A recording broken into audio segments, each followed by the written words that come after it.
Duracolor is the most dramatic innovation in the history of commercial carpet stain resistance. And there's a lot to know about this highly advanced technology.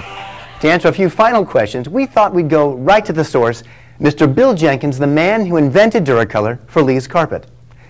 Hello, Bill. Hope you're doing well today. Doing very well, Gary. Good to see you. First, I was just curious, what was the purpose behind the development of Duracolor? Well, back in the mid-1980s, the residential market was introduced to the stain protection concept. The problem we had as a commercial carpet company was the fact that this technology was not durable enough for the commercial field. With high traffics and so forth, it would wear off. So the objective was there to develop a permanent stain protection. So that was the background for developing Duracolor. I know that Duracolor is patented, but I don't think any other stain resistance system carries patent protection. Is that true? That's correct. The patent protection that Lee's has was taking the negative fiber that we started with. Now, all stain protection treatments that are topical are negative treatments, but we started with a negatively charged nylon. The patentable process was the fact that we were able to take a negatively charged dye and color that negatively charged fiber. That was unique, had never been done before, coloring a negatively charged nylon with a negatively charged dye. So you had the permanence of the negative fiber giving stain resistance, and the fact that we colored it with negatively charged dye, we were able to patent it and gain patent protection for this area of technology. Bill, we know that Duracolor lets you remove 96% of all stains with just water, but I'm worrying about the other 4%, the ones that you might not see very often. Okay, Gary, let's address that. If you'll start with the fingernail polish. Okay, not your color, but okay. What we're going to do is paint the carpet with a bit of the fingernail polish. Okay. Now, one of the things with fingernail polish is the fact that it has a hardener and it hardens on the fingernails. So consequently, in order to remove that, one of the things that we have to do is to then begin to soften it. So what we do is to use a little bit of paint, oil, and grease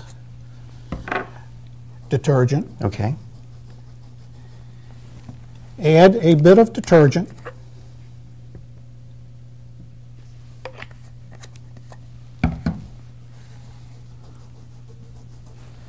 And then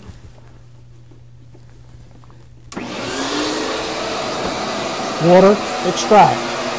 Wow.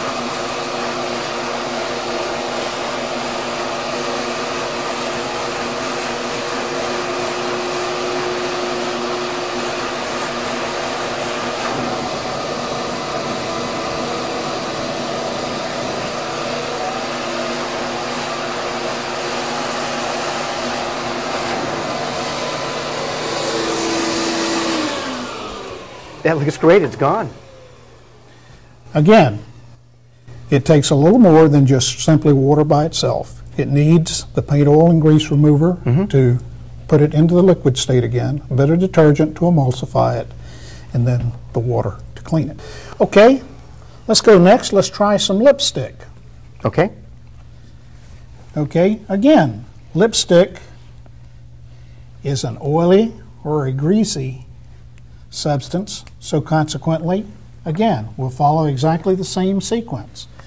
We'll start with a bit of the oil and grease remover, work it into the stain,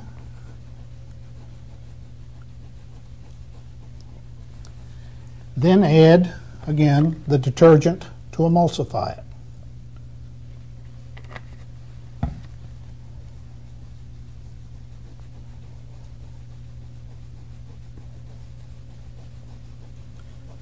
And then we turn our attention to the water.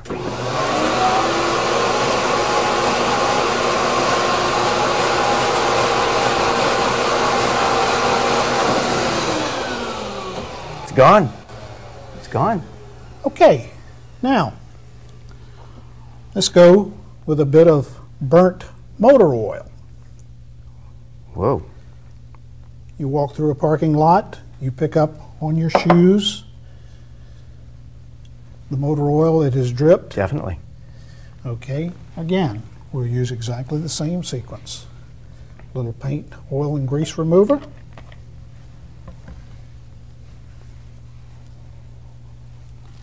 A little of the detergent to emulsify it.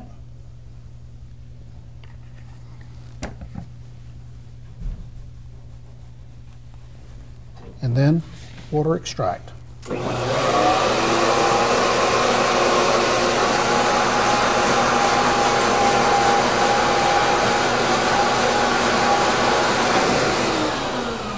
Very clean.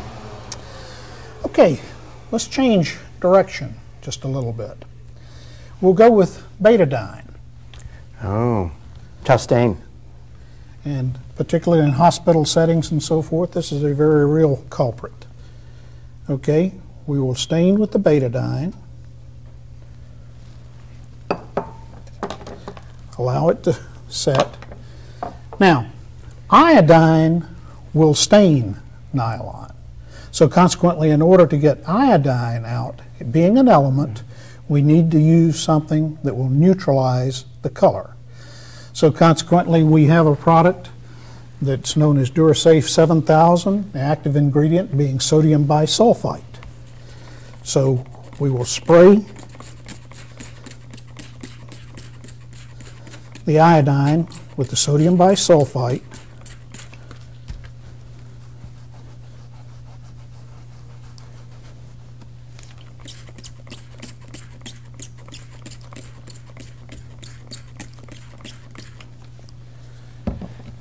We'll water extract.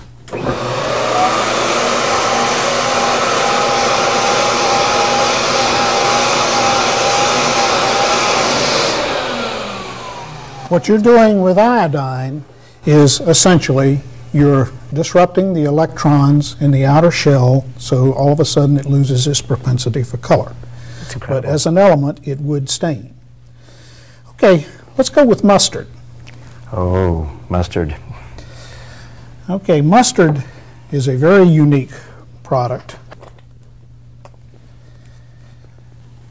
Okay, the first thing you need to do with a mustard stain, pass me the towel, Sure. please. On any particulate matter, the first thing that you do is remove as much of it as possible. You get all of the solid particulate matter out. Then we will water extract.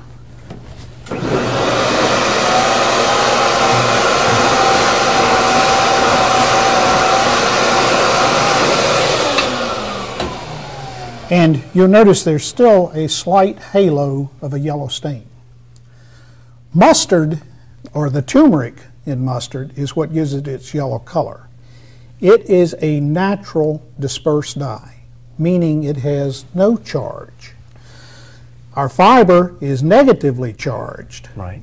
So consequently, with no charge on the turmeric, it can enter the fiber and stain it.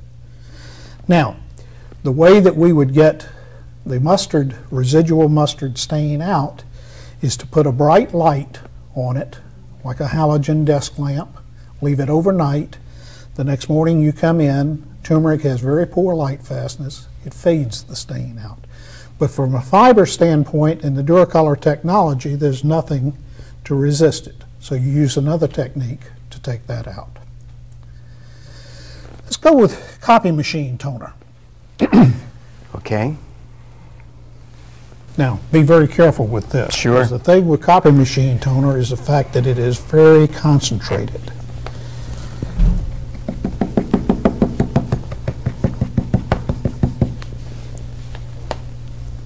We will just leave that open. The first thing you want to do with a copy toner spill is don't wet it. Vacuum as much of the powder up loose as you possibly can.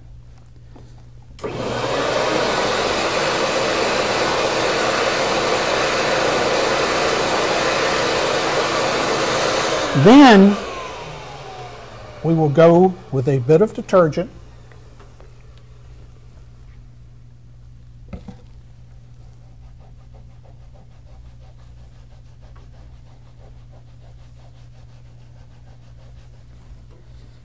And then water extract.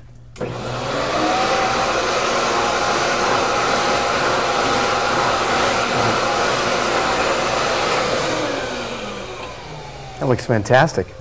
Thank you, Bill. It's You're- been a real pleasure talking with you about Duracolor and finding out how it makes short work of even the toughest stains. Thank you very much. Thank you.